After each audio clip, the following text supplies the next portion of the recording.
All right, how's it going, y'all? So today we're going to be talking about BTRFS versus EXT4.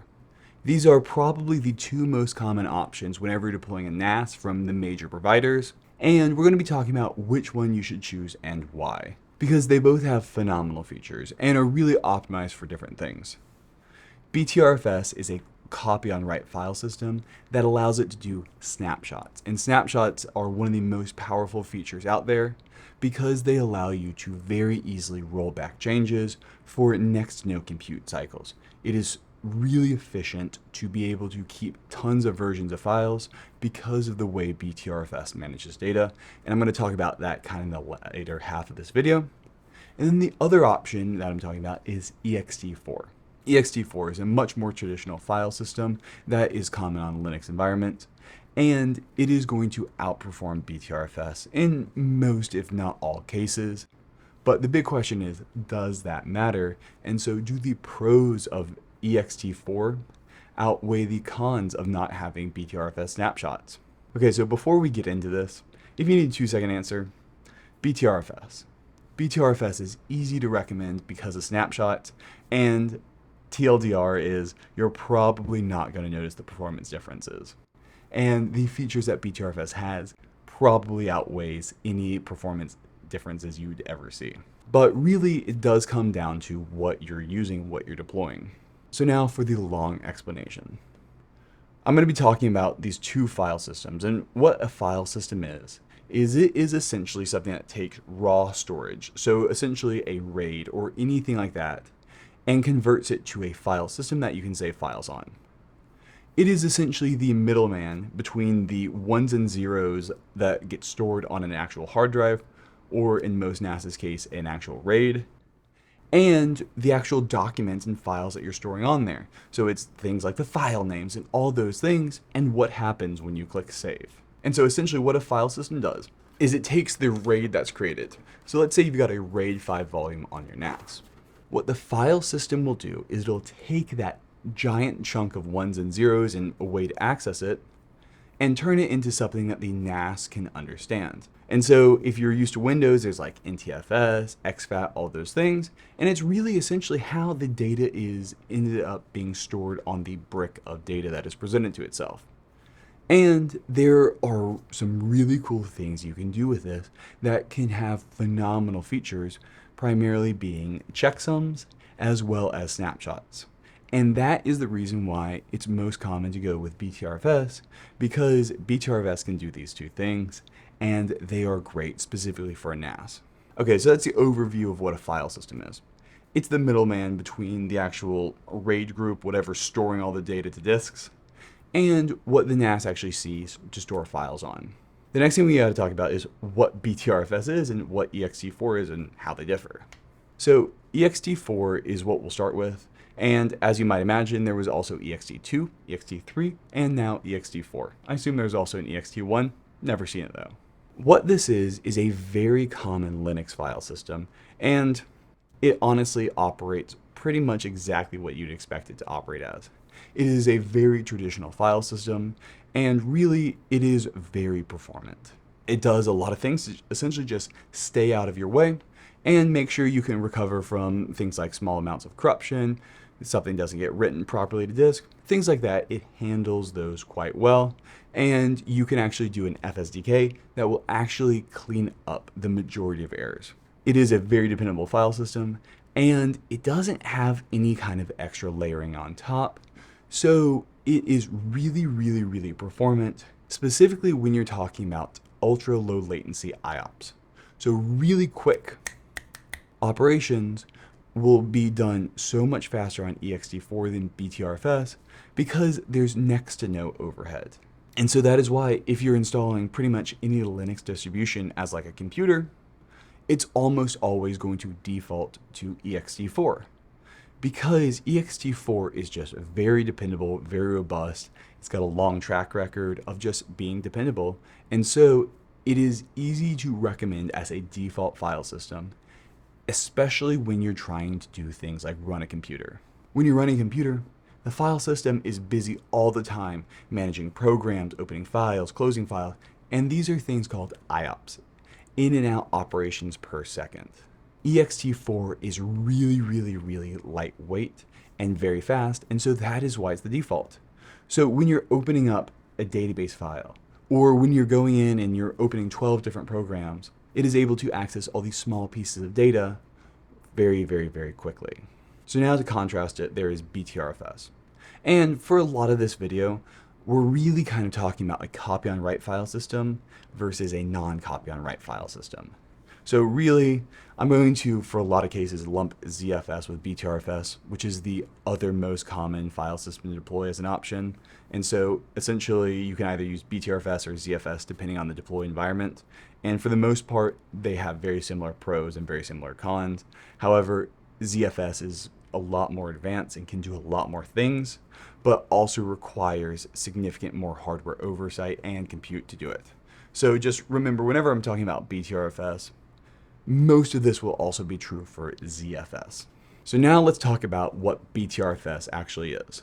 BTRFS stands for the B-tree file system. And what it actually does is it is storing everything in a very different lookup manner than what EXT4 does. BTRFS is really tracking everything as essentially changes and has essentially decoupled the way that data is stored on disk from the way that it's actually presented to you. And so, not to go super into the weeds with this, BTRFS is fundamentally a copy on write file system, and that is what makes it so powerful.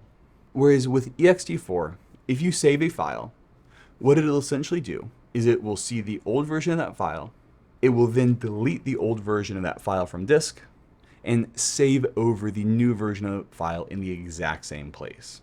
And that is how EXT4 works, and that's really how the majority of file systems work. And therein lies a small problem, especially when you're dealing with servers and things that are ultra critical. What happens if something crashes halfway through that save? Let's say the entire file system crashes, or the computer crashes, the server crashes, whatever crashes halfway through writing that new file. Well, half the data is the old data, half the data is the new data, and essentially that file is now corrupted. And that's a huge issue because now you can't even access the original file. Now neither version of the file is any good. So that is a traditional file system, how it saves it. Now your copy and write file systems do something a lot cleverer. So with a copy and write file system, it actually does exactly what the name implies. It does a copy on write. So now when we have that exact same situation, where you hit save on a file, what BTRFS will do is it'll go, okay, these are the changes to this file. I'm actually going to find a new chunk of disk to save this file on, and now I'm going to write it, and only once that file has completely been written, I am going to now update where I look for that file. And that's what the B tree is. The B tree essentially is a tree that tells your computer how to find the most up-to-date version of every single file. So essentially, it just stores a bunch of pointers to places on a disk. It's like, hey, when you need this file, these pieces are here, these pieces are here, these pieces are here. So what it's able to do is it is able to essentially write that file, make sure the file has completely been cleanly written. Then and only then, it's like, okay, we're good to go. It's been written. Now I'm going to update the B tree to point to the new version of the file. So essentially, if I crash halfway through writing this file, well, the original file was never touched. And because the B tree was never updated to point to that new file, well, next time you power on your computer or the server, it's just going to still look at that old file. And whatever junk was over there, that halfway written file, wasn't actually ever recorded to disk as being active because it didn't complete on the B tree. So next time BTRFS needs to write, it'll just write over it because there's effectively no data there. It's just junk data, and so it's just like the random ones and zeros that are throughout the empty portions of your drive. And so that is the core mechanism of what copy on write is. And copy on write has a performance impact. Files are more likely to get fragmented because they're being saved in different places. A write has to be done in a much larger manner, and it will always be a little less space efficient because of how it works. But the benefits are numerous of a copy and write file system.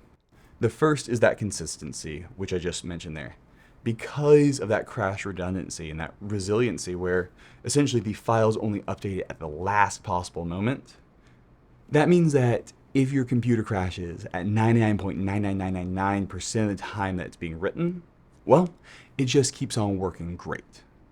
And it's like the file was never saved at all, which is much better than the file becoming corrupted.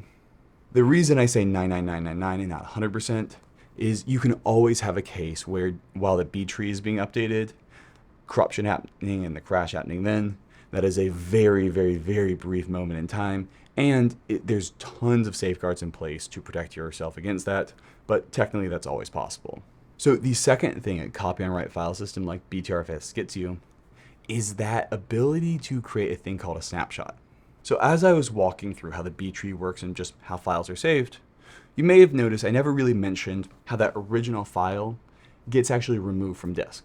Really, all that happens is a pointer gets updated in that B tree, and now next time the file is requested, it's going to return back the new version of the data.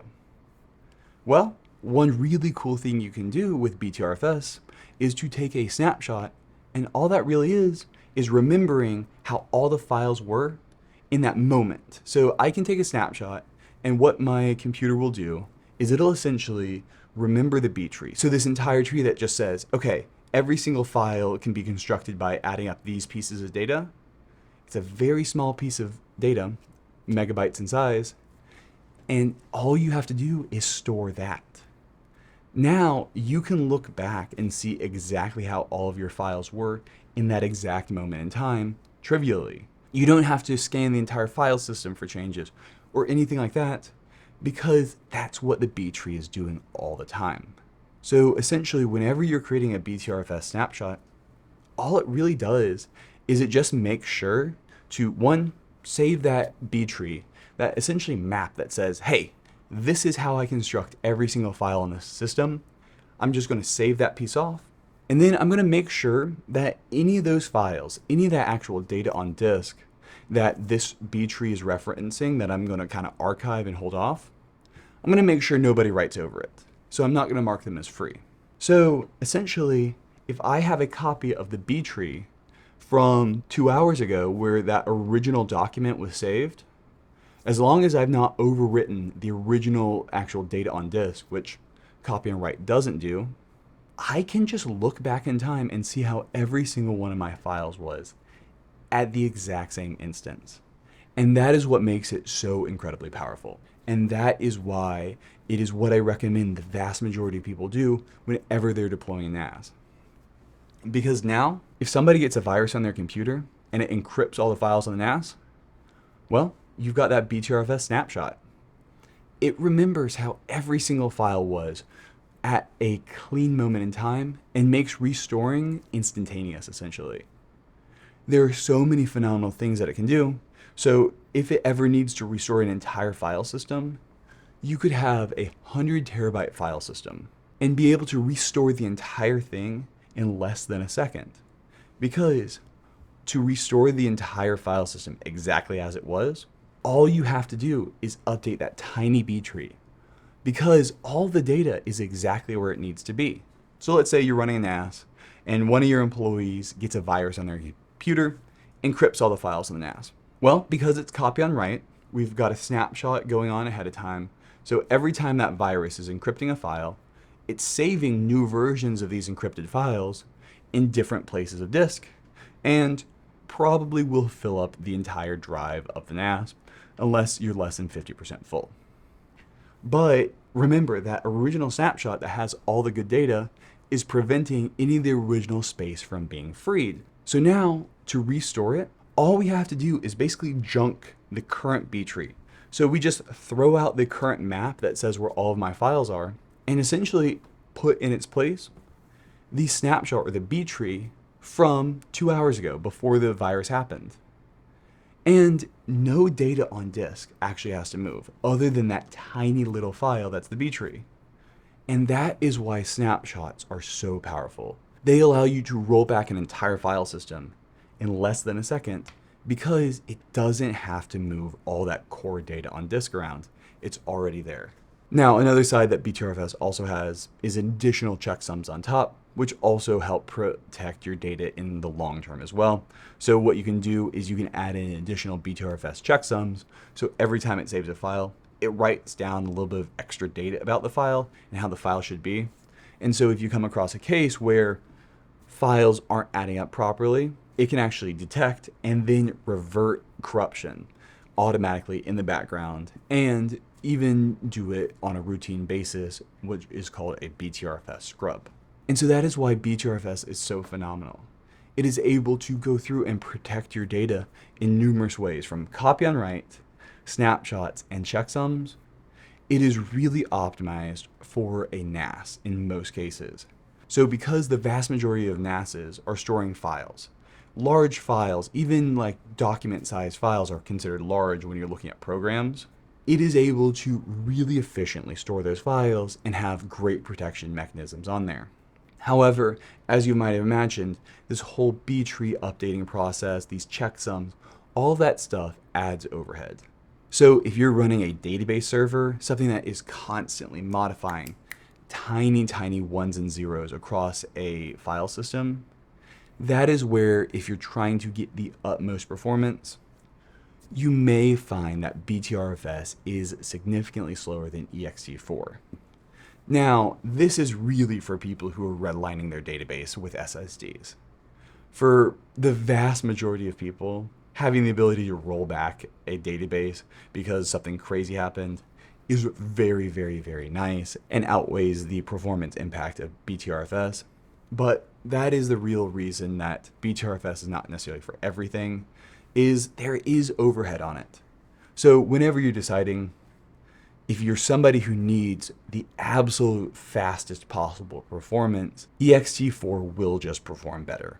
That is how it works.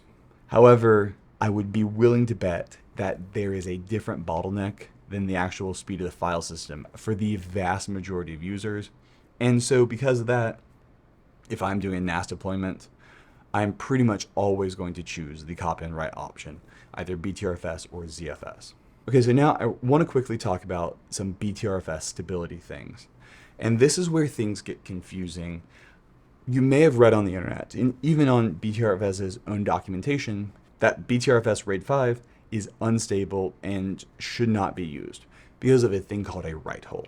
This is where it's really important to decouple the file system version of BTRFS and the RAID group version of BTRFS. So your most common BTRFS deployments do not use BTRFS RAID. I don't know of any NAS that uses BTRFS RAID. And BTRFS RAID is that bug that has the stability issue, that RAID 5 write hole.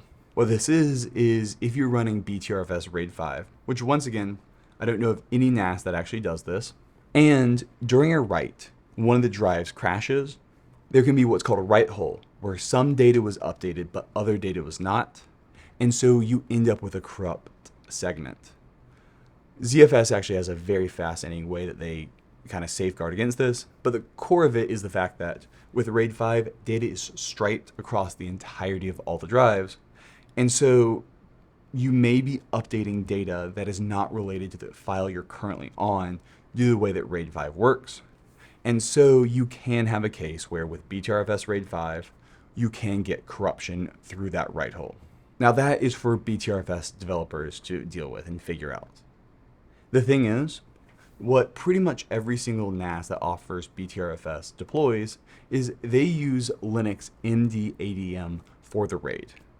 Linux MDADM technically always has a write hole. There's always going to be a write hole unless you do what ZFS does, but they have essentially eliminated it as best as reasonably possible. So what MDADM does is it removes out that write hole and runs the RAID for you.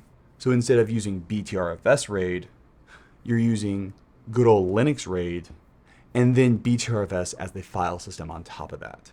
So if you're going to be deploying BTRFS, you probably just want to deploy the BTRFS file system, not the entire RAID volume manager as well.